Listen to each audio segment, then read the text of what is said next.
Damos gracias al Señor, hermanos, por este tiempo. Es un tiempo diferente para mí. Durante mi vida me ha gustado mucho compartir con personas, entrevistar personas, hacerles preguntas, pero en este momento me encuentro en un momento para mí muy especial, porque hay un pastor que Dios ha levantado en este tiempo, porque Dios levanta en cada época hombres y mujeres especiales para una misión especial. Y en este momento, hermanos, Dios, en este tiempo, Dios, en su amor, en su soberanía, ha levantado y sustentado a un hombre que no comenzó hoy a obedecer a Dios, ya más de 4 décadas que lo hizo, pero Dios escogió estos últimos tiempos, muy especialmente, para hacer descansar sobre él una tarea muy intensa, la misma que ha hecho por 41 años, predicar la palabra, pero Dios ha puesto una responsabilidad sobreabundante en él y él la lleva adelante con diligencia, con desvelos, con mucho esfuerzo, con mucho celo, y anhelaba por mucho tiempo poder saludar a nuestro hermano José Manuel Sierra aquí en estos estudios. Usted lo ha visto en entrevistas que hemos hecho a distancia, hemos viajado juntos ya a algunas obras que él ha abierto en México, hemos estado ahora aquí en los Estados Unidos, pero ahora, Pastor Manuel Sierra, Manolo, me es una bendición poder saludarte aquí en los estudios de One Vision. Nos hemos visto en México, nos hemos visto pues ya en estos días por aquí. Pastor, yo creo que anhelábamos este tiempo de estar aquí en los estudios de One Vision. Sin lugar a dudas, sin lugar a dudas. De hecho, lo deseaba, ¿no? Con todo mi corazón, porque nos une una gran amistad. Y bueno, de aquella entrevista que usted me hizo cuando cumplí los 40 años de ministerio, ahora pues ha pasado un tiempo, ya 41 años, y estoy muy contento y muy agradecido de lo bien que nos están tratando aquí en tu canal, y sobre todo las cosas, ver lo que el Señor ha estado haciendo, que eso es lo más importante de todo. Pastor, vamos a hacer un poquito de historia, y yo quiero que los hermanos que nos están viendo sepan un poco de lo que yo ya sé que ellos no saben, ¿no? Nos vamos a ir por el tiempo un poco atrás. Apenas aprendí ayer, creo que en el mensaje, pastor, que fuiste el pastor de Asambleas de Dios más joven de España. Sí. Porque 41 de ministerio, te graduaste a los 20, entraste a la escuela bíblica que a 18, 17 años. Sí, 17, 18 años. Pero luego vamos a irnos un poco más atrás. Hay muchas historias, algunas las he escuchado de tus labios, otras de mi padre. Naciste en Venezuela hace ya 61 años. Sí, ahora en el mes de octubre cumpliremos 61 años. 61 años. Sí. Es que hace 61 años nació el pastor José Manuel Sierra. Es cierto, me dice mi padre, que en tu infancia eras muy travieso. Muchísimo. Muy travieso, un manojo de nervios, como decimos en España. Y bueno, esto cada uno... Pero eras un niño privilegiado, porque eras hijo de un torero, y me dice mi padre que tenías juguetes que otros niños no tenían. Bueno, mi padre vino incluso a España a comprarme un traje de torero, ¿no? Y lo llevó a Venezuela y me hizo una película, y el sueño de mi padre, lógicamente, era que su hijo fuera torero. Pero yo siempre le dije, bueno, no llegué a ser torero, pero ahora toreo al diablo. Le decía siempre de broma, ¿no? Sí. Así es que, no, la verdad es que mi infancia fue muy bonita. Qué emoción, pastor, mira. Mira, vaya. Bueno, hermanos, agradezco al pastor porque en la ahí amistad, tenía 10 años. 10 años. ¿En sí. Venezuela todavía, pastor? No, eso ya es en Las Palmas de Gran Canaria. Ahí está el papá, que también llevaba el mismo nombre que el pastor José Manuel, Manolo Sierra, torero, nacido en Zaragoza, tierra de gente muy brava, ¿verdad? No en los toros. Me decía el pastor José Manuel Sierra que ahí en Zaragoza, si alguien dice me tiro por esa pared, se tira porque ya lo dijo. Pero bueno, pastor, también me he enterado que cuando niño trabajabas de monaguillo. Bueno, me obligaban. Toda mi educación fue en Venezuela en los hermanos maristas, como se les llamaba, y en Canarias estudié en los salesianos. Y cuando te tocaba el turno tenías que sí o sí ser monaguillo en las misas, ¿no? Pero bueno, al final también me terminaron echando porque creé muchos problemas con las hostias y con el vino. ¿Pastor, nunca robaste vino para probarlo? Sí, claro, vino y hostias y muchas cosas, y le complicaba mucho la vida al cura. Cuando sabes que tienes que tocar la campana, no la tocaba, él se enfadaba conmigo, yo la tocaba fuera de tiempo. En fin, era un trasto, como decimos por allá. Voy a pedirle a nuestro director Francisco Pascual que vuelva a poner esa foto donde están padre e hijo, papá Manolo, hijo Manolo, y le voy a hacer una pregunta a nuestro hermano Manolo. Pastor, cuando ves esa fotografía que estamos viendo ahora, tu padre y tú, ¿qué viene a tu corazón cuando recuerdas a tu padre? ¿Cómo lo recuerdas? Mi padre era un gran hombre, con mucho temperamento, mucho carácter, pero era la nobleza personificada. Era un hombre que lo daba todo, aunque se lo tuviera que quitar de la boca, ¿no? De hecho, él me enseñó a que por un amigo hay que hacer cualquier cosa. Y si no lo tienes, él me decía en aquellos tiempos que no éramos convertidos, si tu amigo necesita o te pide algo y tienes que robarlo, lo robas para ayudar a tu amigo. Hasta ese extremo llegaba, ¿no? Era un hombre muy generoso, ya te digo, con mucho temperamento, con mucho carácter, pero era muy amigo de sus amigos. Incluso a veces daba más de lo que recibía. Pero bueno, yo lo recuerdo con mucho cariño y hay momentos que lo echo pues mucho de menos. Y tenía tanto carácter y tenía muchos amigos toreros que yo conocí. Oh, sí. Y que toreros de los grandes de la época que Claro. iban de México a vuestra casa, aún en Canarias, ¿no? Como Paco Camino. Tú amistaste mucho con muchos de esos Paco toreros. Camini, Santiago Martín Elviti, Diego Los Puerta, Palomo Linares, en fin, muchos toreros de aquella época que pasaban por aquí, por México, por Venezuela, y paraban en los restaurantes de mi padre, iban a comer con sus cuadrillas a nuestra casa, y yo me crié en ese ambiente taurino, ¿no? Que es un ambiente muy, muy particular. Así fue mi infancia. Pastor Manolo, en lo familiar, tu padre llega de Zaragoza, Venezuela, tu madre de Canarias. Sí. Cuéntanos de eso y luego vamos avanzando. Bueno, ellos fueron emigrantes, ¿no? Mi madre fue muy joven a Venezuela, efectivamente fue... Era otra Venezuela, claro. No, era la Venezuela dorada, era una Venezuela maravillosa, que no tenía nada que envidiarle en aquellos años a los Estados Unidos ni a ningún país. Se vivía muy bien, se ganaba mucho dinero, se vivía muy feliz, muy cómodamente.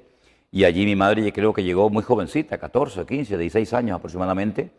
Y mi padre había llegado, porque allí se retiró del mundo del toro, aparte buscaba ya una vida mejor, retirarse y tal. Y allí se conocieron en una fiesta. Al poco tiempo se casaron y nací yo, un día 2 de octubre del 61. Y a los 5 años aproximadamente, pues nació mi única hermana, también en Venezuela. Y en el año 71, si no recuerdo mal, decidieron volver para España. Él quería ir a Zaragoza, mi madre quería ir a Las Palmas porque estaban allí mis abuelos. Y al final nos radicamos. Mis abuelos maternos y mis bisabuelos, que también los conocí, con los cuales mantuve largas conversaciones porque estaban perfectamente, a pesar ya de que eran... ¿Quién es quien duró 106 años, pastor? Mi abuelo. El abuelo padre de mi madre murió con 106 años. 106 años. Sí, sí, Que es efectivamente. ambición tuya predicar hasta esa edad, ¿no? A mí me encantaría. Yo daría lo que fuera por poder predicar por lo menos hasta los 100 años. Me encantaría. Ahí vamos. Pastor, ellos emigran ya como pareja buscando la vida a Canarias. Se hicieron pareja en Venezuela. En Venezuela, sí. Allí se conocieron. Y tú 10 años y tu hermanita más joven vienen 5 años menos. 5 años menos. Llegan acá y luego vamos a avanzar un poquito en el tiempo. ¿Cómo es que tu padre conoce de Jesucristo, pastor? Un torero con un carácter, porque yo no creo que haya un torero que no tenga carácter. No, es que tiene que tener un Hermano, carácter para pararse a especial, un ¿no? toro hay que Sí. tener carácter. Y en aquel tiempo antes tu padre había sido banderillero de uno de los toreros más temibles que había. César que los Girón. mandaba a barandillar a su banderillero, los metía. Sí, bueno, sí, el sí. que entiende un poco de tauromaquia, o sea, prácticamente tu padre antes de ser torero era banderillero, exponiendo la muerte con ese torero osco Sí, que era. no, el tremendo. patrón. Mira, mi padre conoce al Señor a raíz de una operación que le tienen que hacer deprisa y corriendo a mi hermana, que había tenido una especie de principio de peritonitis con hemorragia de sangre y todo esto. Y entonces unos vecinos, que eran muy amigos de ellos, que eran cristianos evangélicos, le dijeron que iban a pedir oración por mi hermana y por la familia Sierra en su congregación. Bueno, mi padre, en agradecimiento, una vez que mi hermana es operada y sale de la operación y todo salió bien, gracias a Dios, pues un día quiere ir a la iglesia de este señor para darle las gracias al pastor y a la congregación por haber orado por mi hermana. Que sanó además. Sí, salió perfectamente de la operación, no hubo complicaciones y él quería simplemente ir a darle las gracias y nada más. Pero en su testimonio, mi padre contaba que cuando entró por el pasillo de la iglesia, en aquellos años se cantaban muchos signos en las iglesias de las Asambleas de Dios, de las cuales yo vengo, entrando por el pasillo, al final en la plataforma había una cruz iluminada por la parte de atrás y estaban cantando aquel antiguo himno en la cruz, do primero vi la luz, ¿verdad? Y mi padre cayó de rodillas. El primer día El que primer visita la día, nada iglesia. más entrar por la puerta de la iglesia, el Señor lo tomó, un quebrantamiento de pecado, una convicción de pecado espectacular. Incluso creo que tuvieron hasta que interrumpir el culto, ¿no? Porque no paraba de llorar. Cuando él regresa a mi casa, él viene transformado, es otra persona completamente diferente, hasta la cara le brillaba, ¿no? Y entonces comenzó a ir con mi hermana, al poco tiempo con mi madre a la iglesia. Yo no quería saber nada de este tema, pero digamos que me entró la curiosidad de ver dónde le habían comido la cabeza, como yo decía en aquel tiempo a mi padre, y fui como a los 3 o 4 meses aproximadamente después de su conversión, y eso fue un domingo a la mañana. El domingo a la tarde yo le entregué mi vida al Señor Jesucristo, escuchando la parábola del hijo pródigo, aunque al principio me molesté mucho, porque pensaba que mis padres... a tu mamá? Claro, yo pensé que mi madre le había contado mi vida al pastor, pero me di cuenta de que no. Era el Espíritu Santo el que estaba utilizando aquel texto bíblico de Lucas capítulo 15 para traer convicción de pecado a mi vida, y esa misma noche me convertí, y a los pocos meses yo tenía clarísimo que si todo lo que había oído era verdad, y sigo diciendo lo mismo, si el Evangelio verdaderamente es así, como se nos ha contado, que Cristo murió en la cruz, que resucitó al tercer día, que está pronto a venir nuevamente a buscar a su amada iglesia, yo decía para mí, pero ¿por qué no nos dedicamos todos los cristianos a predicar este mensaje cuando esto es lo más grandioso que jamás en la vida se puede contar a ser humano, ¿no? Esto tiene que saberlo todo el mundo. Yo a los pocos meses ya estaba compartiendo la palabra de Dios a todo el mundo. A los pocos tiempos, como al año aproximadamente, fui a la escuela bíblica, al seminario, me gradué un 31 de mayo de 1981 hasta el día de hoy, que el Señor me ha dado el privilegio de servirle siempre a tiempo completo en su obra y con más ganas que nunca, porque lo que estamos viendo y lo que ha sucedido ha sido tan grande que no solamente por gratitud, sino por una carga tremenda que el Señor ha puesto en nuestros corazones, queremos llevar a centenares y a miles y a millones de almas a los pies de Cristo. Y estoy seguro que lo vamos a ver. Pastor, no quiero ahora o no necesito decir quién es José Manuel Sierra. Manolo, la gente lo conoce, mi padre sabe más de ti aún que yo, por ejemplo, pero quiero decir esto. José Manuel Sierra no hace un devocional que lo ven 70,000 personas hace 40 años. Tú anduviste en Bolivia, sin monetario, joven, haciendo por los desprovistos, sí, claro. En África. También en Kenia. Allí estuvimos trabajando con niños que no tenían hogar, con niños que, en fin, eran huérfanos, y allí construimos una casa, y allí trabajamos durante años, ¿verdad?, ayudando a unos obreros que allí estaban en aquel momento atendiendo a aquellos niños, y viendo que aquella obra había crecido y que iba a crecer mucho más, y viendo que nosotros no podíamos atender aquello, le donamos, le regalamos absolutamente toda la propiedad, las casas, el terreno, todo se lo regalamos, se lo donamos a una institución, a un ministerio español que se llama Remar, y se lo donamos todo a ellos para que ellos continuaran adelante con esa obra. Ya si la han atendido o no, ya hasta ahí llegó mi responsabilidad, ¿no? Pero sí trabajamos en África, trabajamos en Bolivia, atendiendo cada día a cientos de niños, todos los días dándoles de comer, y fue un tiempo maravilloso que el Señor nos permitió conocer esos dos países y ayudar a gente que para muchos cristianos de aquel lugar ni siquiera contaban, ni siquiera existían, pero llevamos a algunos pastores a esos lugares y se quedaron sorprendidos de ver la miseria y la pobreza tan grande que había muy cerca de sus congregaciones, pero ellos estaban ocupados en otras cosas más importantes para ellos, y sin embargo nosotros íbamos a darles de comer a los niños de Bolivia y de Kenia. Pastor, llegas un día a Argentina, nos vamos a ir cambiando También. de geografía. Llegas a Argentina y bueno, a dar una campaña, no sé si de 2 o 3 días, y cuando regresas le dice a tu esposa, que luego vamos a hablar un poco de cómo conociste a la esposa, llegas y le dices, Elena, llené la agenda, ¿qué? ¿1 mes o 3 meses? 3 meses, ¿no? Cuando Nosotros ibas por 3 días. Fuimos jóvenes, Argentina. ¿no? Sí, claro, era en el año 90, 1990. Hay que sacar simplemente Claro, matemáticas, claro, ¿no? claro. Conocimos mi sueño siempre fue ir a Latinoamérica. Ese era el sueño de mi vida. Poder ir a Latinoamérica, soñaba, oraba, clamaba al Señor que algún día me permitiera ir a Latinoamérica, me da igual si era Perú, Bolivia, Chile, Argentina. Y estando pastoreando una iglesia en Galicia que abrimos de cero, en una ciudad llamada Santa Eugenia de Ribeira, en la provincia de La Coruña, pues conocí a un misionero argentino y él me habló de la posibilidad de ir a Argentina a ver en aquellos años un avivamiento, un despertamiento muy grande que había de un mover evangelístico, ¿no? Yo quería ver aquello, yo quería aprender y fuimos por fe, completamente por fe, dependiendo totalmente del Señor. Solamente en aquel momento teníamos a nuestra hija Priscila, que era una niña pequeñita de 3, 4 años, y a los pocos días de llegar, me dijeron que se celebraba todos los martes en la ciudad de Rosario, en provincia de Santa Fe, Argentina, una reunión para pastores. Me invitaron a asistir, yo fui como un oyente más. Yo en aquel momento me consideraba una hormiga, ¿no? En medio de aquellos grandes pastores y evangelistas. Y en medio de la reunión, el presidente de las Asambleas de Dios, de la Unión de las Asambleas de Dios en Argentina, me dijo que a él le tocaba compartir a los pastores en aquella reunión, pero que como tenían a un pastor gallego, me llamaba, ¿no? Un pastor de España, pues si quería compartir la palabra a los pastores.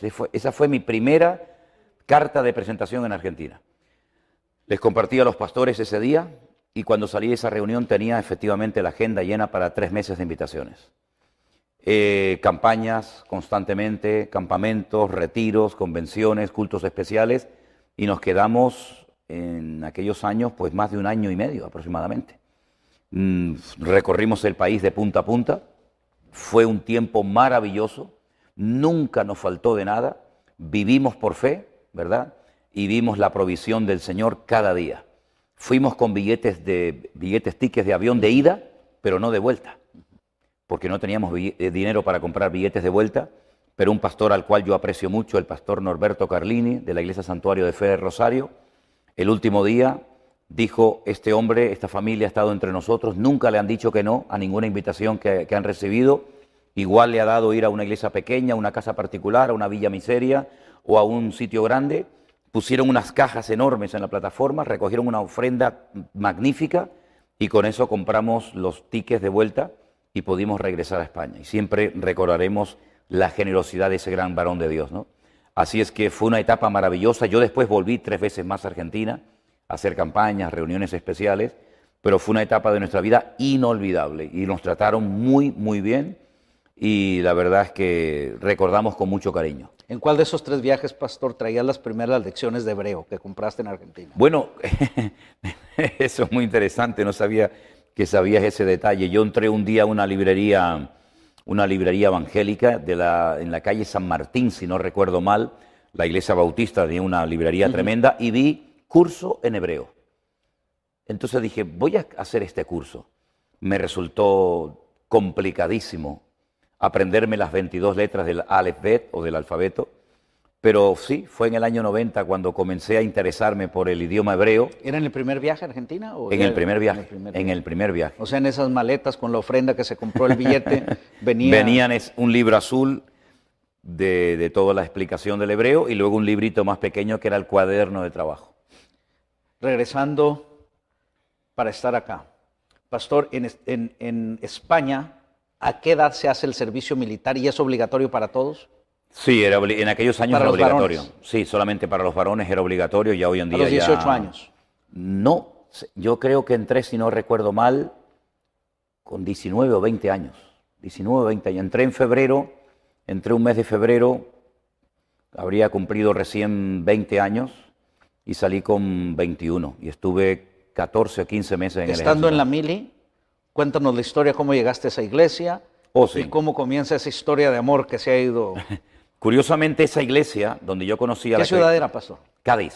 Pegado a Portugal, ¿verdad? Más o menos. No, ella es de Galicia, en el norte. Pero la iglesia, donde la... Cádiz está justamente en el sur. En el sur, okay. Muy cerca del Peñón de Gibraltar, para entenderlo, correcto. ¿no? Pues esa es una de las ciudades más antiguas del mundo, Cádiz, ¿no? Sí, sí. Estuviste en el recorrido, ¿no? Hablando ahí. Claro, sí, Cádiz es una ciudad muy linda, yo la quiero mucho, ¿no? Pues una tarde, paseando... En el servicio militar, En el ¿no? servicio militar, yo iba de paisano, nunca salía de militar a la calle por una serie de cuestiones, y encontré un cartel que ponía Iglesia Bautista. Yo me había convertido y criado los primeros años de mi vida en Asambleas de Dios, nunca había conocido una iglesia bautista desde adentro, y dije, voy a entrar a ver cómo es una iglesia bautista. Curiosamente, lo que te iba a decir, esa iglesia la había fundado un tío de Elena que estudió en la Escuela Bíblica Bautista en Cuba y fue enviado por la Misión Bautista de Cuba, subvencionado, y abrió varias iglesias en España. Esa fue una de ellas, y allí esa tarde yo conocí a Elena. Ella estaba de visita. Estaba de vacaciones en casa de unas tías. Ajá. Ella vivía a más de 1000 kilómetros de ahí. Al norte. Y la conocí pues un día entre semana, creo que era un miércoles, un culto de oración. La volví a ver al día siguiente, domingo, perdón, a los pocos días domingo, y nos hicimos novios por carta y por teléfono. Tuvimos 7 meses así, y en total nos vimos 21 días presencialmente, y nos casamos. Y hace, pues, si no recuerdo mal, 39 años casados. Pastor, vamos a avanzar en esto. No está la hermana Elena aquí. En otra visita que hagan quisiera hacer esta pregunta. ¿Me compartías tú cuántas generaciones de tu esposa hacia atrás de cristianos hay en España? Bueno, yo creo que ella es de la 5ª generación. Estamos hablando de 1800. Exactamente. Sí, ya su tatarabuela. Su tatarabuela se convirtió, después su bisabuela, su abuela, ¿Misioneros sus padres. ingleses o...? Misioneros ingleses que vinieron fundamentalmente a esa parte de España, Galicia, y allí pues fueron días durísimos, ¿no? Imagínate, ¿no? Hace más de 100 años abrió una obra en España, en aquellos pueblos, en aquellas condiciones, con aquellas presiones religiosas. Y aquella idiosincrasia, correcto. No, terrible, terrible. De hecho, se decía que los misioneros, que los protestantes ingleses tenían cola, tenían rabo, y la gente iba a ver los actos públicos. El rabo del diablo. El rabo del diablo, efectivamente. Y la gente les observaba porque decía, ¿dónde tienen escondido el rabo del diablo, no? Y entonces en uno de esos cultos al aire libre, con esas orquestas tremendas que hacían, esos signos, se convirtió su bisabuela, muy jovencita, con 15, 16 años. Pastor, era un desafío convertirse a esa edad. Terrible, terrible. Fue expulsada de la casa. Inmediatamente fue expulsada de la casa. Todavía en ese tiempo. El cura del pueblo le dijo a sus padres que tenían que echar a esa hereje de la casa, y ella se iba todos los días al monte, a una cueva, a orar por sus padres, que finalmente terminaron también convirtiéndose y entregándose al Señor. Y esa abuela, si no recuerdo mal, puso la primera piedra en una iglesia de asambleas de hermanos en Galicia y murió con 104 años. Así que ella nunca pisó una iglesia católica, nunca conoció el contexto católico del cual venimos nosotros. Y ella, pues ya te digo, que con nosotros, con nuestras hijas sería ya la 5ª, la 6ª generación. Todos por parte de padre, por parte de madre, todos ya eran convertidos, ¿no? Desde hace siglos. Pastor, el tío de tu esposa viene, se prepara en Cuba para el ministerio y luego regresa a fundar iglesias. Sí, aún vive. Lo hemos visitado en Atlanta en este viaje. Es el tío que queda único de hermana El Elena. Único tío con vida que queda, que tiene 91 años, ya está jubilado. Prediqué en una de las iglesias que él pastoreó en Orlando, en Florida, y tuvimos la oportunidad de estar con él ahora hace unas semanas atrás cuando andábamos por Atlanta. Vamos a hablar de varias cosas, hablando de fundar iglesias. Cuando medito en tu ministerio, pastor, y que agradezco públicamente, y lo he hecho en privado, que me dejes ser parte de... Soy el maletero, dile a la gente que soy el maletero del pastor Manolo, ¿es cierto o no? No, eres una pieza muy importante en nuestro equipo. Agradezco eso, pastor, de veras lo hago, he crecido, he aprendido, pero cuando medito en vuestro ministerio, en estos 2 años, últimos o 3 ya, medito en esto, pastor. Las grandes campañas que se daban en este siglo pasado, loables todas ellas, pienso 2 veces, creo que asistí a una del doctor Billy Graham. Esta semana pasada, alguien que participaba organizando esas campañas aquí, no de los principales, pero participaba, me dice que con 1 año de antelación comenzaban a preparar todo para que acudieran 70,000 personas a un estadio. Yo estuve en 2 ocasiones, una en San Diego y una aquí, más o menos 50,000, 70,000 personas, toda la estructura para hacer eso.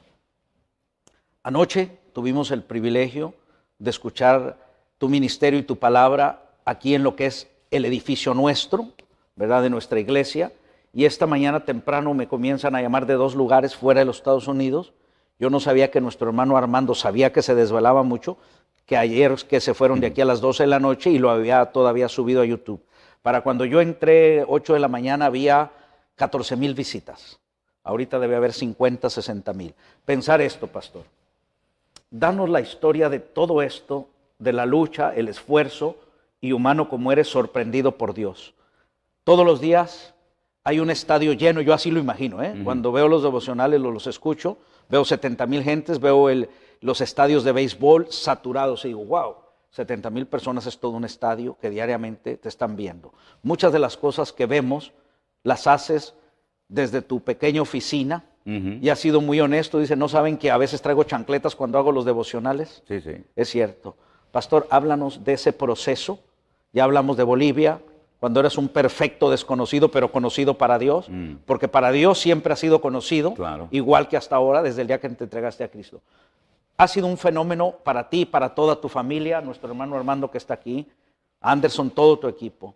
Pastor, háblanos de los últimos 3 años, un año antes de la pandemia y todo eso hasta aquí. ¿Cómo está en tu corazón? ¿Qué ha habido? ¿Qué alcances? ¿Qué es lo que Dios está haciendo? Porque eres humano, es una carga muy grande. Bueno, vamos a ver. Yo a todo esto lo llamo el factor sorpresa. El factor sorpresa se ve en muchas partes de la historia bíblica. Por poner un ejemplo, ¿no?, que todos conocemos, la Biblia nos enseña que de repente, llega el día de Pentecostés, hay un pequeño grupo de unas 120 personas aproximadamente orando, esperando algo que el Señor les dijo que iba a suceder, no sabían cuándo ni cómo. En el aposento alto dice que de repente vino un viento recio, el cual soplaba y llenó toda la casa, y se aparecieron lenguas repartidas como de fuego, las cuales se posaron sobre cada uno de los que estaban allí, y de repente comenzaron a hablar en otras lenguas según el Espíritu les daba que hablase. Bien, eso fue de repente. Hay tantas cosas de repente que han sucedido en la Biblia que minutos atrás... Pero nunca pensaste que una te sucedería a ti, pastor, No, jamás, como esas. no, jamás. Nosotros llevábamos una vida muy normal, muy tranquila, ¿no? Un pastor de una iglesia local, haciendo lo que le corresponde hacer a cualquier pastor. Para sustentarte tenías un rastro que es una tienda de segunda al lado, ¿no? Sí, una especie como llaman aquí de Goodwill, ¿no? Una Sí, tiendita sí. donde... Así estaba la con eso vida, nos ayudaba a pagar el alquiler del que no quiero del llamarle salón. rutina, porque sé que nunca has sido rutinario en No, tu forma de no. ser, pero ahí está el pastor trabajando, luchando, Sí, claro. en una iglesia en Canarias, un lugar... Sí, sí. Hombre, yo tuve la bendición de poder salir siempre mucho, ¿no? Sí, sí, sí. A otros Viajes a países, Israel y viajes a todo Israel y todo esto, ¿no? Y nosotros veníamos desarrollando nuestra rutina, en el buen sentido de la palabra, pues cada día con gozo, gozándonos absolutamente en todo lo que hacíamos. Nunca hemos trabajado más o menos por el hecho de la respuesta de la gente. Hemos atendido grupos muy pequeños, grupos más grandes, y siempre gozándonos en toda circunstancia, en la economía, en la gente, en todo lo que hacíamos, ¿no? Bueno, llega el confinamiento, ¿sí? Millones de cristianos se encuentran de la noche a la mañana encerrados en sus hogares y nosotros venimos desarrollando nuestra labor de todos los días. ¿Qué es lo que ocurre? Yo me doy cuenta de que teníamos que hacer algo inmediatamente. Al día siguiente, después de haber orado la noche anterior, el Señor pone en mi corazón que tengo que hacer un grupo de WhatsApp para atender a los hermanos de nuestra congregación. Desde las 11 de la mañana hasta la 1:30 del mediodía, todos los días, teníamos competiciones bíblicas, ¿verdad? Devocionales, tiempos de oración, obras de teatro, en fin. Era un tiempo extraordinario donde yo atendía a los hermanos de la iglesia. Mientras tanto, comenzamos a recibir centenares de correos y de llamadas de todas partes del mundo. Desde Alaska hasta el extremo sur de Argentina, pasando por Japón, Llegando a por Los Hawái, Ángeles con el pastor Arenas. todas partes, nos llamaban de todas partes. Bueno, con preguntas, entonces yo hacía un devocional por WhatsApp para los hermanos de la iglesia. Entonces se me ocurrió un día la idea, yo creo que el Señor me lo puso en mi corazón, de hacer el devocional en abierto, creyendo de que alguien lo iba a ver. Efectivamente comenzó a verlo la gente. Todas las preguntas que recibíamos de la Biblia, pues se me ocurrió también hacer un programa que lo titulé o lo llamé El Pastor Online, donde daba respuesta a las preguntas. En vez de hacerlo por una computadora escribiendo, lo hacía en directo de lunes a viernes cada día. Todo esto comenzó a crecer y a crecer y a crecer, pero no es que nosotros comenzamos a trabajar en las redes sociales y a emitir nuestros cultos a raíz de la pandemia. No, nosotros veníamos picando piedras hacía muchos años. Cuando apenas nos veía la gente, 2, 3, 4, 5 personas en directo, para nosotros era un gozo el trabajar. Entonces yo creo que el Señor, como dice su palabra, ¿no?, honra a los que le honran. Nosotros todo esto se lo atribuimos al Señor, no hay ninguna gloria personal. Yo no estoy haciendo nada especial, yo llevo 40 años haciendo lo mismo, predicando la palabra, haciendo campañas evangelísticas, predicando en radios, a veces en alguna emisora que me invitaban de televisión, como esta, si no hay ningún mérito personal. Si no es que nosotros hemos descubierto un método, porque yo me di cuenta que muchas veces como que hay pastores que buscan dónde el Espíritu Santo, dónde el Señor se está moviendo. Algunos se fueron a Corea en su época, otros se fueron a Argentina, Toronto. Otros se fueron a Colombia, otros se fueron a Toronto, a Canadá. Yo nunca me fui a ninguna parte. Yo nunca fui detrás de métodos. Mi método es lo que yo creo que deberían hacer todos los cristianos, con todo mi respeto. Usted tiene una necesidad económica, usted tiene un problema personal, de la índole que sea, entre en su habitación. Yo particularmente siempre digo, me pongo de rodillas, cierro la puerta, apago el teléfono, que no me moleste nadie, oro al Señor. No le repito, mi costumbre, mi forma de trabajar con el Señor, de obrar en el Señor, no es repetirle 40 veces lo mismo, porque yo no creo que mis hijas me tengan que repetir 40 veces lo mismo para prestarles atención. Con una vez que me lo digan es suficiente. Me lo pueden recordar en alguna ocasión, pero no hace falta repetir y repetir y repetir. Yo le digo al Señor, Señor, necesitamos esto, y el Señor responde, y el Señor obra, así de fácil. Entonces nos hemos dado cuenta de que el Señor nos ha puesto en contacto con centenares, con miles de personas que no conocíamos, ni siquiera sabíamos que nos estaban viendo, porque te confieso sinceramente, hermano José, en más de una ocasión cuando le predicaba a las sillas vacías de nuestra congregación, con un telefonito, con unas pequeñas cámaras delante, estuve tentado a callarme. Y tu esposa atrás era lo único. Mi esposa y mi hija Miriam. Sin ver a Priscila y a tu yerno. No, Inés. porque no podíamos salir, estábamos confinados, nos ponían multas si salíamos a la calle, ¿verdad? Teniendo a mi hija a 20, 30 kilómetros de mi casa, no podíamos salir. Ahí estás tú, la hermana Elena. Nada más. Miriam y las sillas blancas. Y vivíamos dentro de la iglesia. Para la gloria del Señor, hoy le damos gracias al Señor porque tiempo atrás el Señor, por algunos asuntos, permitió que viviéramos en la iglesia, condicionamos la iglesia lo mejor que pudimos, y allí estuvimos 4 años y medio viviendo. Y allí nos cogió el confinamiento. Fue una maravilla, fue una bendición de Dios. Y entonces nosotros predicábamos y hubo momentos, como te decía, que tuve la tentación de decir, voy a callarme, si esto no lo está viendo nadie, ¿a quién estoy predicando? Me di cuenta de que me equivoqué. Había muchos miles de personas y muchos hermanos cuando los conocemos hoy en día, aquí en Estados Unidos, en México, en otros lugares, nos dicen, estábamos nosotros, hermano. Nosotros estábamos siendo alimentados en aquel tiempo donde había un temor, una inseguridad. ¿Qué es lo que está pasando? ¿Será la gran tribulación? ¿Aparecerá de un momento a otro el anticristo, etcétera? Nos encontraron por un mensaje que se tituló en aquel momento El Nuevo Orden Mundial, predicado hace ya pues 6, 7 años atrás, que tiene más de 7 millones de visitas, ¿no? Y entonces me di cuenta de que la gente nos estaba viendo, pero yo no veía la cara de nadie. Yo siempre... Además hubo una hermana que te mandó en ese día que llorabas delante del Señor. Sí, un mensaje. Me dijo literalmente, si en algún momento le pasa por su mente el pensamiento de que nadie les está viendo, ese día es cuando más gente les está escuchando. Fue un revulsivo y a esa hermana tuve el privilegio de conocerla personalmente sí, en la iglesia bautista Betel de Hialeah, donde se me acercó y me dijo, yo fui el que le mandé ese mensaje, hermano. Porque hasta antes no sabías. No lo sabía, no tenía ni idea. Yo estoy conociendo a la gente ahora. A mí me veían.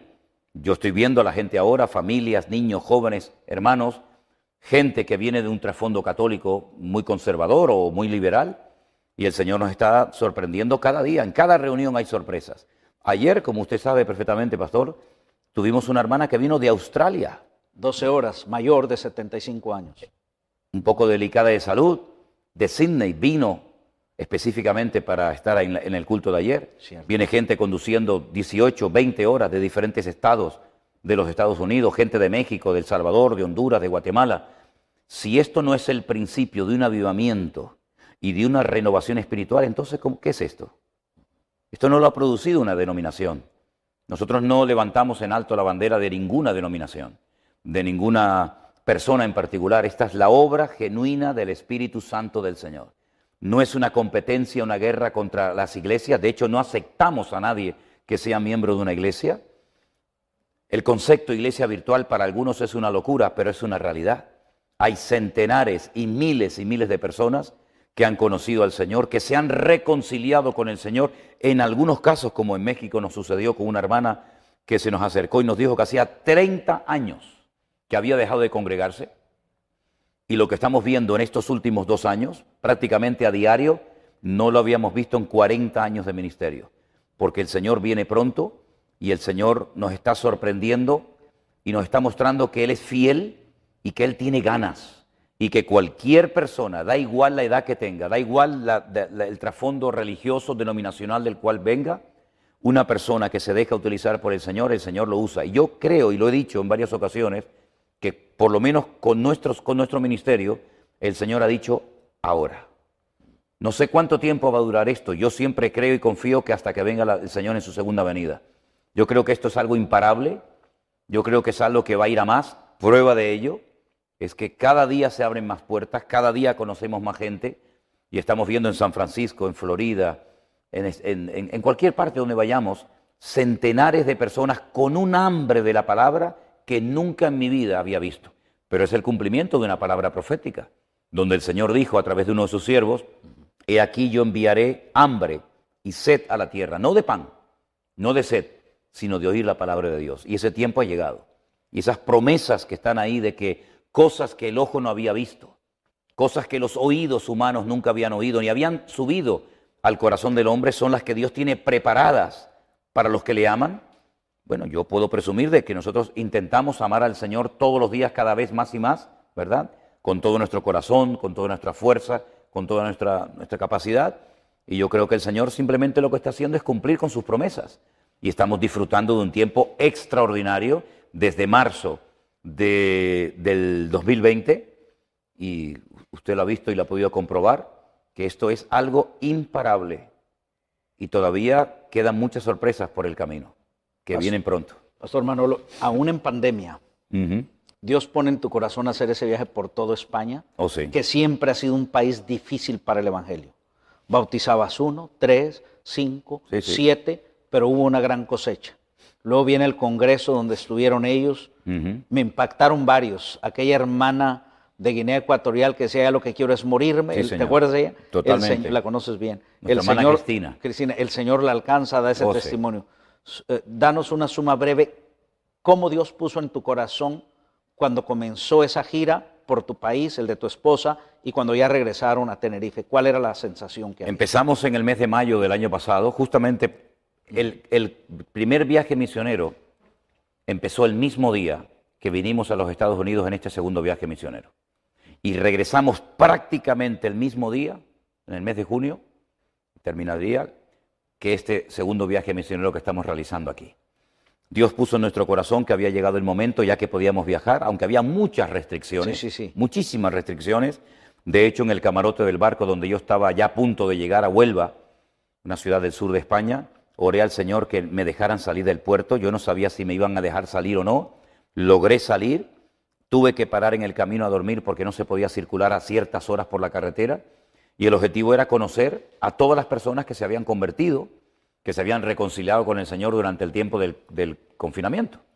Entonces el Señor nos permitió ir a ciudades que no conocíamos, localidades como por ejemplo Ciudad Rodrigo, provincia de Salamanca, Becerril de la Sierra en Madrid, ni siquiera sabía que existía ese pueblo, Sevilla la Nueva, también a las afueras de Madrid, y muchos lugares, ¿verdad?, que dimos como una vuelta en círculo, ¿verdad?, con nuestra autocaravana, durmiendo en donde nos pillara, contentísimos, disfrutando una barbaridad, bautizando a 1, a 4, a 5, a 10, da igual, y disfrutando muchísimo de ver que en España miles de personas habían estado escuchando los devocionales y han surgido grupos por diferentes lugares. La gran necesidad son obreros. Necesitamos urgentemente obreros cualificados, obreros que capten la visión de lo que es la iglesia virtual, que es mucho más que pararse delante de una pantalla de televisión o una computadora a ver un culto. Eso no es la iglesia virtual. La iglesia virtual tiene escuelas dominicales, tiene reuniones de jóvenes, reuniones de niños, reuniones de matrimonios, reuniones de oración. Es una actividad constante y permanente. Hay grupos de Zoom, grupos de WhatsApp, donde estamos constantemente orando los unos por los otros. Hermanos que nos llaman de todas partes. Ahora cuando volvamos tenemos que ir a Bélgica a visitar un grupo grande de hermanos que nos están esperando, colaboradores, familias enteras que están prácticamente todo el día desinteresadamente, sin remuneración económica, atendiendo a centenares y a miles de personas.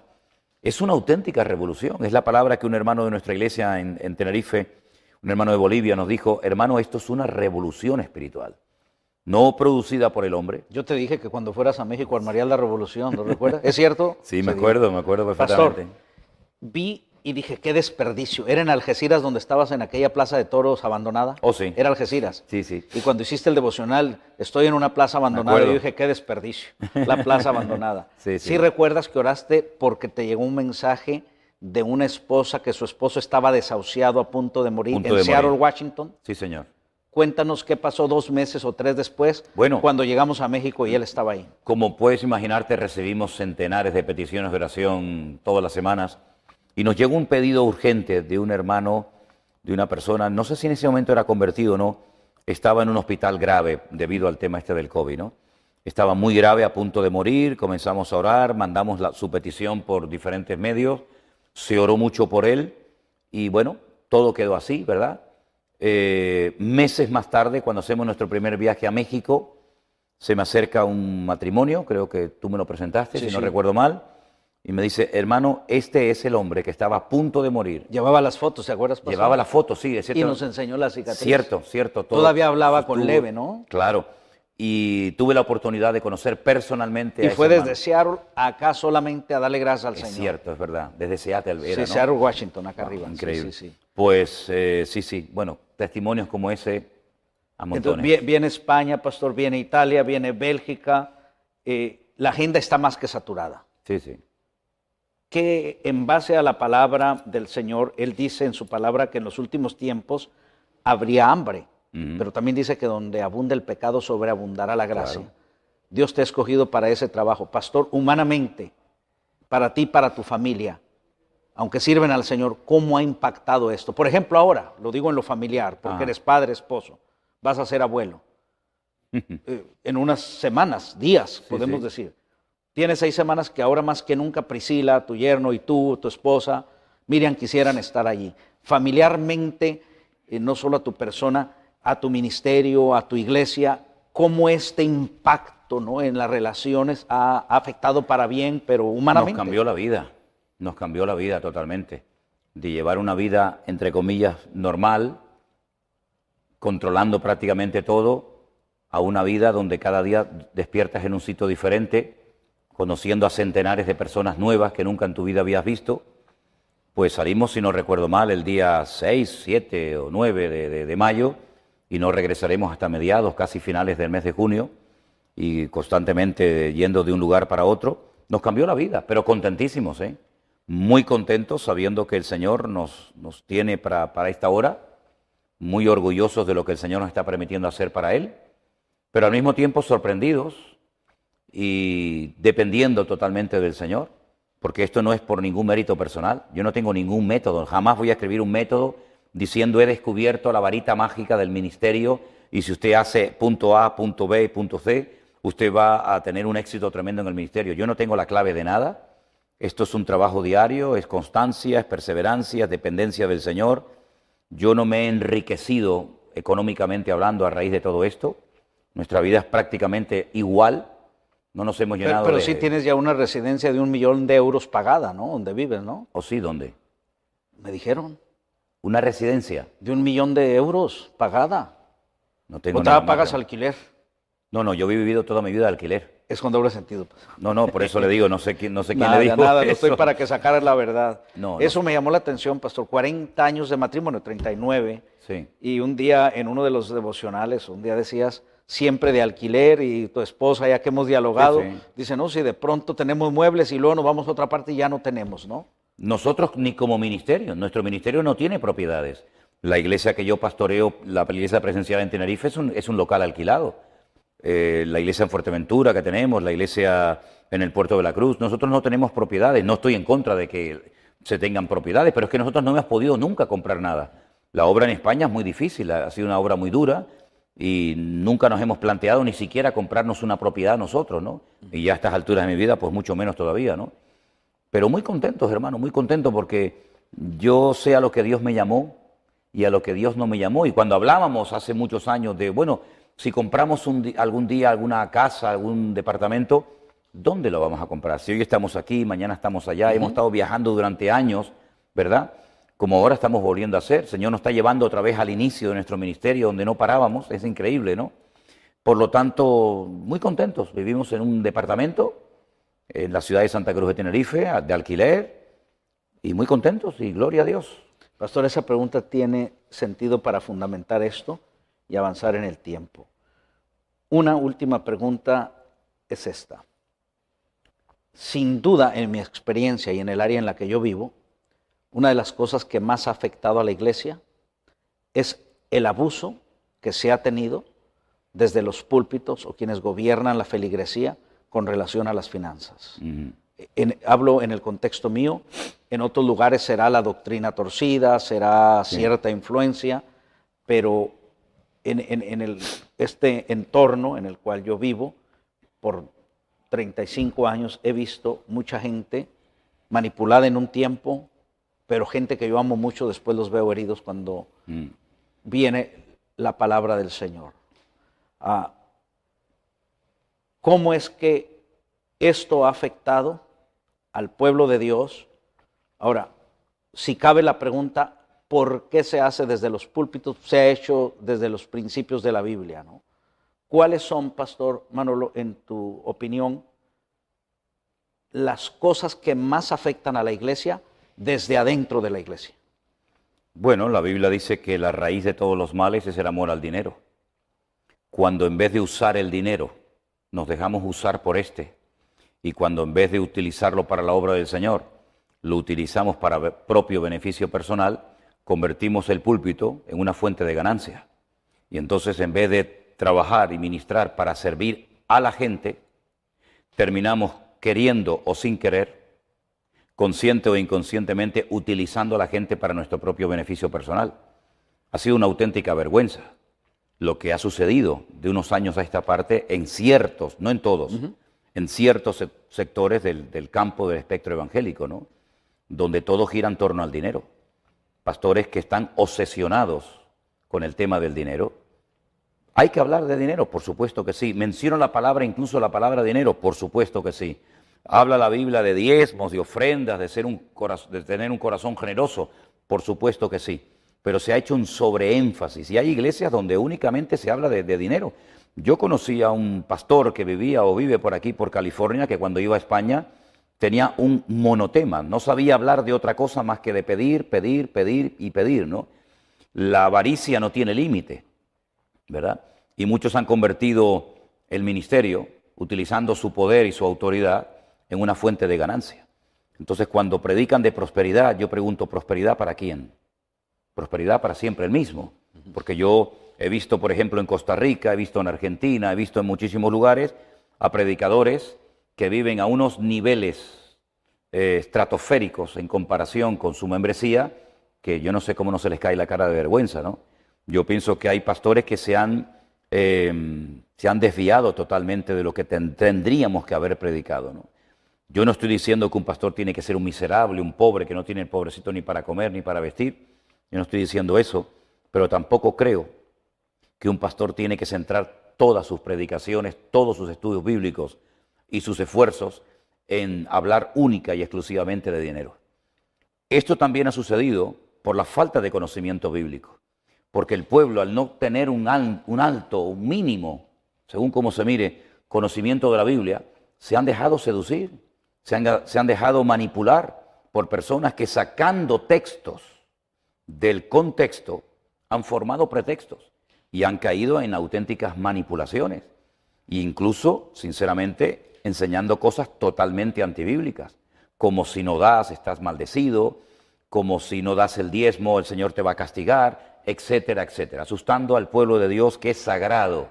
Las ovejas son sagradas y nadie tiene el derecho, llámese reverendo, obispo, presbítero, superintendente o como sea, de asustar a las ovejas por las cuales Cristo murió en la cruz del Calvario, ¿no?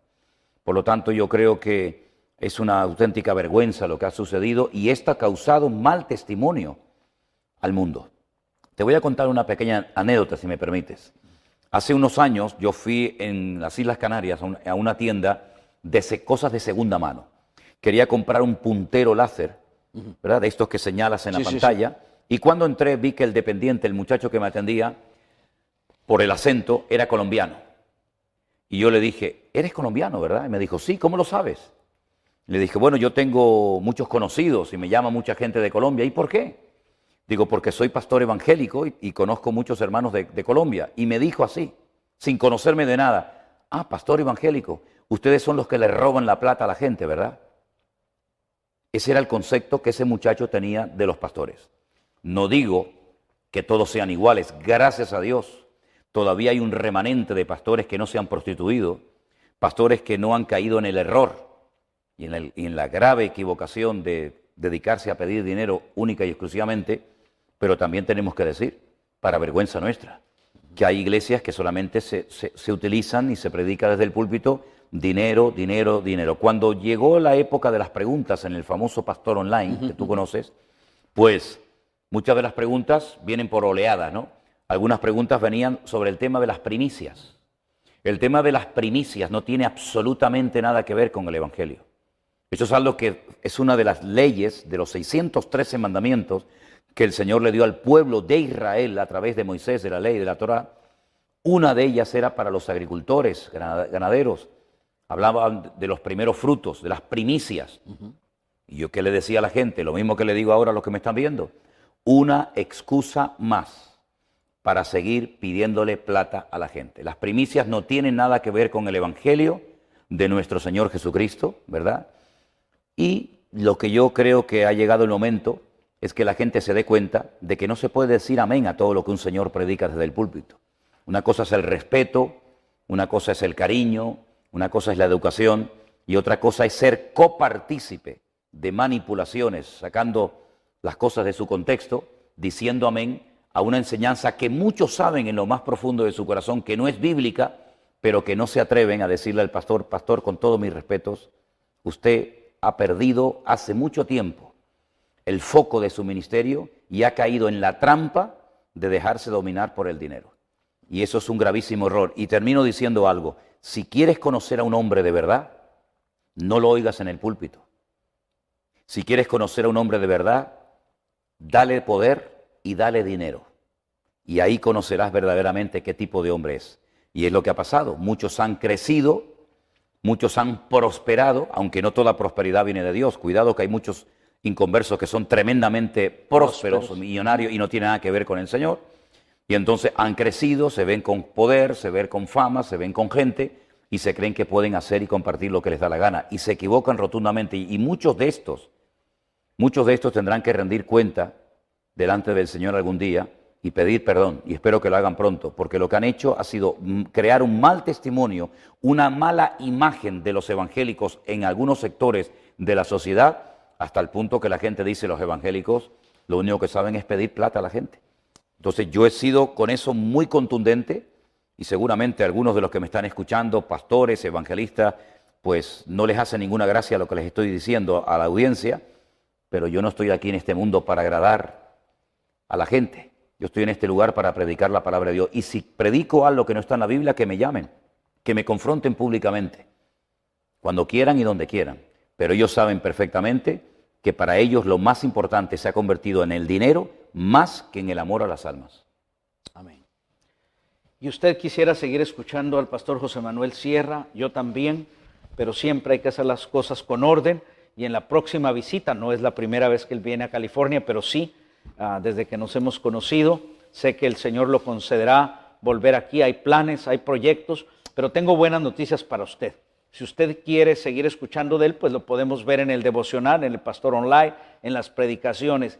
Y si usted es de los que todavía valoran mucho el papel y el olor a tinta como yo, pues le voy a recomendar algo. Mire, yo tengo aquí en mis manos el único libro que hasta ahora tengo unos, no sé, 10, 12 mil libros. Este es el único libro que yo he comenzado a leer y no me levanté hasta que lo leí de principio a fin. ¿Te acuerdas que te dije, pastor? Sí. No sé si comencé 6 de la tarde, sé que terminé a las 3 de la mañana. Hermanos, un día me dijo una persona, bueno, pastor Arenas, ¿y cuál es lo tuyo, lo fuerte? Porque me preguntó del Apocalipsis y dije, mira, hermano, para mí eso me asusta, que no me asusta, ¿no? Pero sinceramente le dije, para hablar de ese tema, gente que haya investigado, gente que haya entrado, y yo muy poco puedo explicarte el Apocalipsis. Es más, le dije, ni siquiera lo disfruto. Pero cuando yo leí este libro, lo puedo decir de verdad, hermanos, lo disfruté.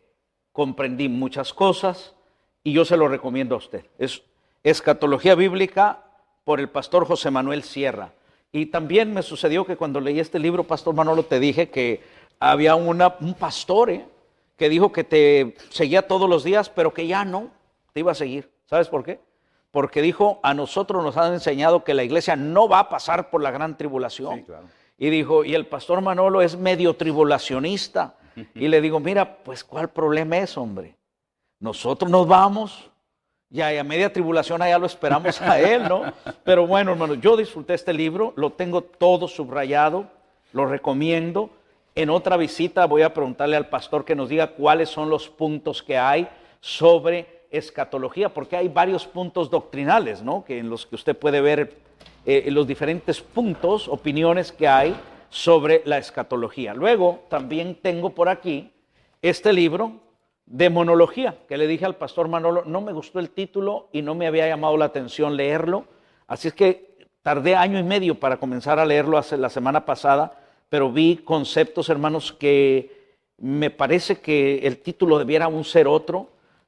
Lo encuentro muy interesante. Aquí el pastor José Manuel Sierra nos habla de un aspecto que tiene que ver, ¿verdad?, con base bíblica en los ataques del enemigo, usando un personaje muy conocido. Pero a mí me llamó la atención que él menciona que yendo una vez volando en una aeronave, con voz rara, la persona que iba al lado de él le dijo, yo sé quién eres, te conozco muy bien.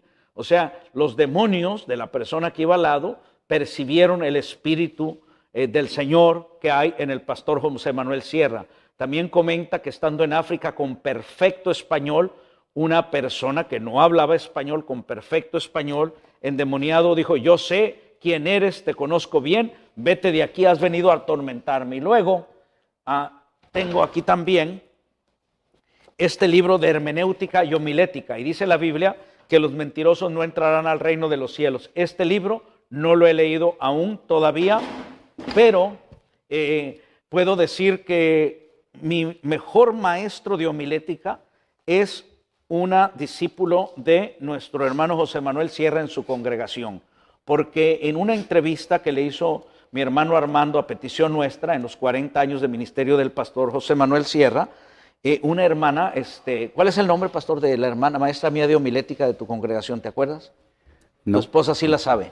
Y el otro día me la pasó en vivo. Ajá. Bueno, esta hermana participa ahí en esa entrevista de los 40 años de ministerio y dice ella, lo primero que me llamó a mí la atención cuando llegué aquí al pastorado del pastor José Manuel Sierra es lo siguiente, que él no habla de él, sino que comienza a predicar la palabra del Señor. Y eso me llamó la atención, dice nuestra hermana.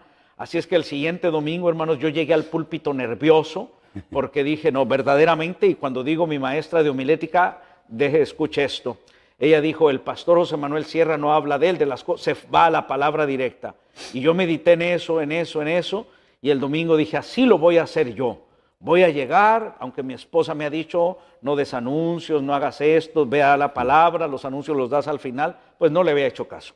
Ese día le hice caso a nuestra hermana y llegué y iba nervioso, créanmelo. Dije, ¿cómo le voy a hacer? Voy a comenzar con la palabra. Lo hice. Al terminar, mi hijo, que lo aprecio y lo amo tanto, como a mis dos hijas también, me abraza y me dice, papi, el mensaje de hoy es tu mejor mensaje. Así es de que gracias a mi hermana, no lo he leído en homilética, pero de ahí viene esa lección que aprendí. Luego hay dos libros sobre educación cristiana, primera y segunda parte. El segunda parte no lo he leído, pero hermanos, de primera parte lo he disfrutado mucho. A mí me gusta mucho subrayar mis libros, anotar mucho.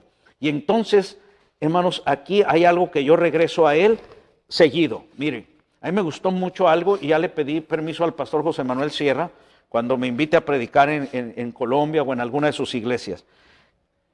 Nuestra relación con Dios, ahí es un tema completito, pero luego me llamó la atención, nuestra relación con el prójimo, esto es con los demás. No tenemos problemas entre nuestra familia, no tenemos problemas con nuestros semejantes, pero luego nuestra relación con nosotros mismos. Yo he dicho, aun cuando el Señor ya nos perdonó cosas, ¿cuántas veces nosotros no nos hemos perdonado a nosotros mismos? Pastor, yo quisiera que en los minutos que consideres con prudencia, porque esto no lo escribiste en la pandemia, es toda una historia de 40 años. En estos libros, ¿Por qué los escribiste y qué es lo que podemos aprender si los tenemos? Bueno, cada libro es diferente, ¿verdad? Yo tenía muchas ganas hace muchos años, no había tenido la oportunidad de tener una buena editora que me ayudara en todo esto. Gracias al Señor la hemos conseguido. Escribir un libro sobre escatología, es decir, sobre todo el tema de los acontecimientos finales.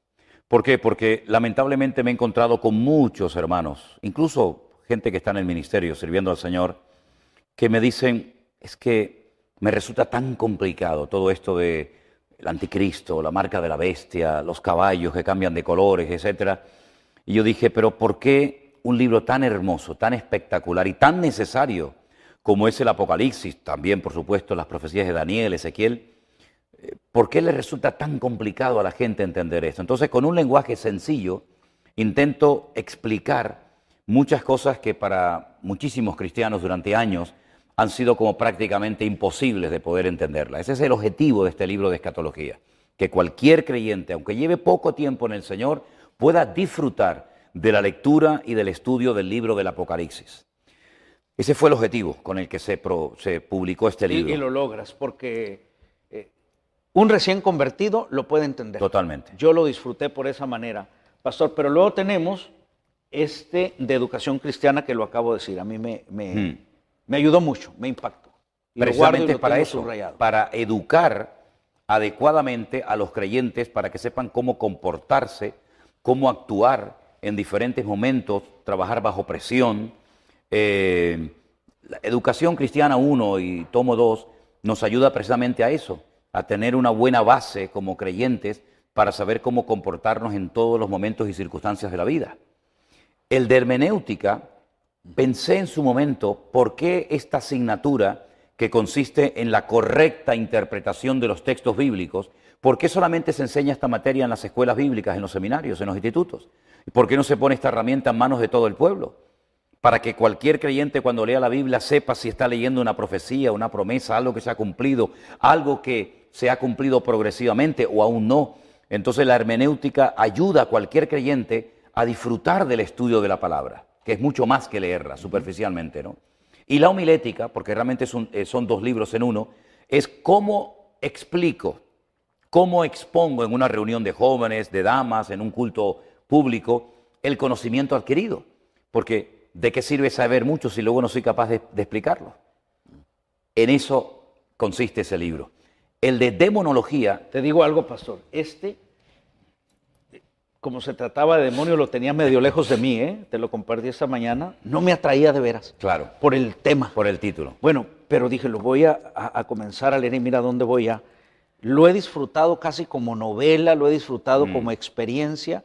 Me tocaron mucho algo que aprendí hace mucho tiempo. El espíritu no se ve, se huele. Y aquí dos demonios cuando ibas en un avión y cuando estabas en África te olfatearon. Sí. Pero dinos en qué consiste este libro porque mira, lo resultó para mí mucho más interesante de lo que pensé. Totalmente. Tal vez el título no haya sido el correcto, en eso te doy la razón. Pero es un estudio sobre el mundo espiritual, que es tan real como el mundo natural en el cual vivimos, ¿no? Es un estudio que está basado en un personaje terrible que es Amalek. Amalek es el enemigo que luchó contra el trono de Dios. Tuvo que poner a Moisés a orar porque era incapaz de vencerlo el pueblo de Israel en el campo de batalla. Él tiene que subir a lo alto de la montaña, levantar sus manos. Mientras lo hacía, prevalecía el pueblo de Dios. Cuando se cansaba y bajaba las manos, prevalecía el enemigo. Entonces, la ayuda al siervo de Dios que pelea en el campo de batalla espiritual, mientras los soldados están en el campo de batalla, la estrategia de Amalek consistía en no venir de frente, sino atacar por atrás, por la retaguardia, al punto más débil, al anciano, al cansado, al niño, a la mujer que iba cansada, ¿verdad? Entonces, una estrategia que Satanás ha utilizado a lo largo de la historia. ¿Cómo podemos estar atentos a ese espíritu, por así decirlo, ¿no?, de Amalek? En eso consiste... Y sus estrategias. Y sus estrategias, efectivamente. Pastor, dejamos 5 horas de escatología para la siguiente visita a Los Ángeles. Perfecto, perfecto. Agradezco a todos ustedes por este tiempo y vamos a terminar con unas palabras finales del pastor José Manuel Sierra. Palabras finales y cerramos el programa, pastor. Sí, yo me gustaría en estos últimos minutos dirigirme a todos ustedes y decirles que ser cristiano es lo más maravilloso que te puede ocurrir en esta vida. No hay rutina, no hay monotonía. Créeme, si haces la voluntad de Dios, que es lo más sagrado y lo más importante que puedes hacer en esta vida, no habrán 2 días iguales. No tendrás tiempo ni para desanimarte, ni para aburrirte, ni siquiera para pecar. Estarás tan activo, tan contento y tan involucrado sirviendo al Señor que disfrutarás de la más mínima cosa que hagas para Él. Y más si tienes el privilegio de poder ganar almas nuevas para Cristo, que es lo más maravilloso que puede hacer un cristiano en esta vida.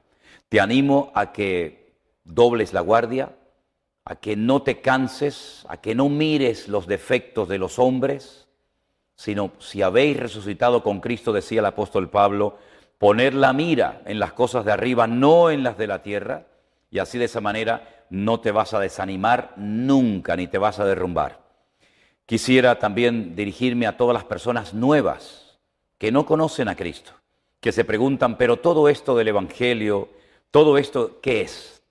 Amigo, de tal manera Dios te amó que decidió humanarse, encarnarse, venir a este mundo, morir en una cruz para que supieras en cualquier momento de tu vida, en cualquier situación en la que te encuentres, que hay un Dios que te ama, que nunca te va a abandonar. Padre y madre te podrán abandonar, tu marido te podrá engañar, tu esposa, tus hijos te podrán defraudar, lo que quieras, pero el Señor es fiel, te ama y estará contigo todos los días hasta el fin del mundo. Te animo a que en este momento, donde quiera que te encuentres, abras tu corazón y le digas, Señor, perdóname. Porque no hay hombre, no hay reverendo, no hay sacerdote, no hay hombre sobre la faz de la tierra que te puedan perdonar los pecados, sino solamente el Dios, el creador del universo, el que te amó y te amará siempre. Ven a Él, entrégale tu vida y que el Señor les bendiga a todos ustedes y oren mucho por nosotros para que podamos cumplir con esta gran comisión, esta gran responsabilidad que el Señor ha puesto sobre nuestros hombros, que estamos contentísimos, pero entendemos que necesitamos el apoyo de todo el pueblo cristiano. Queridos hermanos, Dios les bendiga. Pastor José, una bendición enorme haber podido estar con usted en sus estudios y les animo a que puedan seguir toda la programación de este canal de One Vision, que va a ser de tremenda bendición para sus vidas y no se van a arrepentir nunca de ello. Dios les bendiga. Y Dios le bendiga, y a usted como siempre también. El pastor José Manuel Sierra, el pastor Manolo y un servidor, le damos las gracias por habernos acompañado en este tiempo. Dios le bendiga. Amén.